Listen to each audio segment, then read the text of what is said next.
Hello friends, भूल कर सारी परेशानी सुन लो मेरी नई कहानी। तो चलिए फटाफट स्टार्ट करते हैं। पिता ने ऐसे सिखाया बिटिया रानी को सबक। धनबाद के डिगवा डीह में रंजीत सिंह अपनी बेटी व पत्नी के साथ खुशी खुशी रह रहे थे।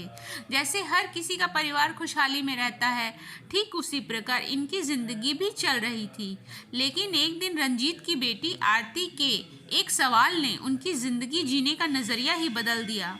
पास के स्कूल में आरती 5वीं कक्षा में पढ़ती थी।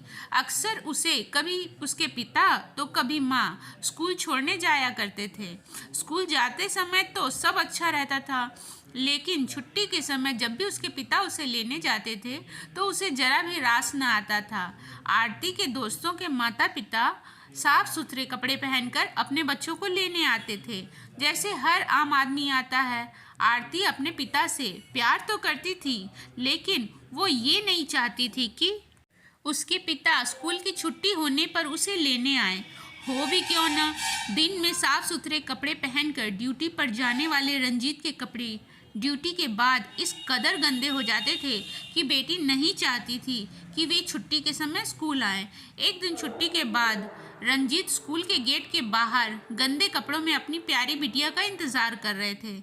आरती अपने दोस्तों के साथ हंसते मुस्कुराते बाहर आ रही थी, लेकिन जैसे ही उसने अपने पिता को देखा, गुस्से से उसका मुंह लाल हो गया। गुस्सा भी ऐसा कि पिता को देखकर उनकी पास जाने के बजाय पैदल ही घर की ओर जाने लगी। पिता साइकिल लिए बेटी के पीछे चल दिए। कहा, आरती बैठो। नीरस मन से आरती भी साइकिल के कैरियर पर बैठ गई। पिता थे जो चंद ही मिनटों में न जाने कितने ही सवाल पूछ बैठे। कैसा रहा आज का दिन, और स्कूल में मन लग भी रहा है या नहीं? चलो बताओ क्या खाना है, वही खरीद लेते हैं इधर। आरती एकदम चुप, मानो उसे अपने पिता से बात ही नहीं करनी है। खैर घर आया और साइकिल से उतरते ही आरती बैग फेंकते हुए और बड़बड़ाते हुए अपने कमरे में चली गई और रोने लगी। इधर उसकी माँ राधा ने ये सुना तो पीछे पीछे चली आई और पूछा, क्या हुआ आरती? आरती ने कहा, माँ तुम क्यों नहीं आती मुझे स्कूल लेने? माँ बोली, क्यों, तुम्हारे पापा उसी रास्ते से आते हैं, इसमें गलत क्या है? आरती बोली, उनके कपड़े देखे हैं? सुबह तो सब ठीक रहता है, लेकिन शाम होते होते कितना गंदा हो जाता है। मेरे सभी दोस्तों के पापा साफ सुथरे कपड़े में आते हैं। कई बार तो मेरे दोस्त पापा को देखकर मेरा मजाक उड़ाते हैं। माँ तुम ही आया करो ना मुझे स्कूल से लेने। राधा ने कहा, तो मेरी बिटिया रानी इसलिए परेशान है?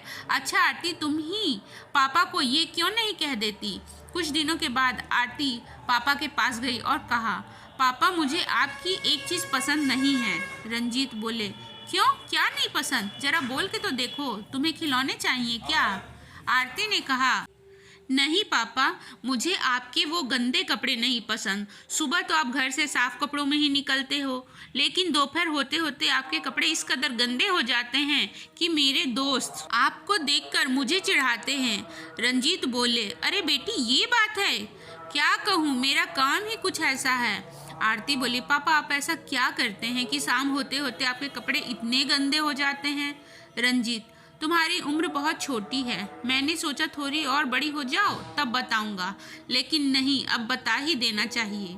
बिटिया रानी, मैं किसी कॉरपोरेट ऑफिस में काम नहीं करता, बल्कि एक मजदूर हूँ जिसे रोजाना जमीन से 2000 फुट नीचे पाताल में जाना पड़ता है। पिछले दिनों तुमने अखबार में पढ़ी थी ना, चौल धंसने से 60 लोगों की मौत, वो मेरे साथी ही थे। मैं खुशकिस्मत था क्योंकि मेरी सुबह की शिफ्ट थी।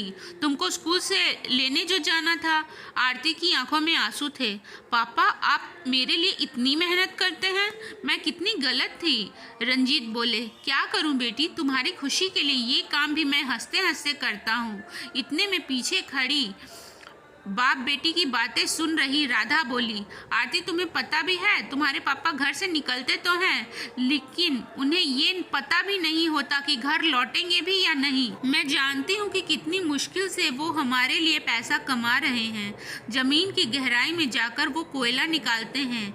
यही वजह है कि तुम्हारे पापा के कपड़े गंदे हो जाते हैं। वहाँ गर्मी भी इतनी है। कि हम लोग एक पल भी वहाँ ना रह पाएं। डर इस बात का बना रहता है कि चौल कभी भी धंस सकती है। लोग डर के साए में काम करते हैं।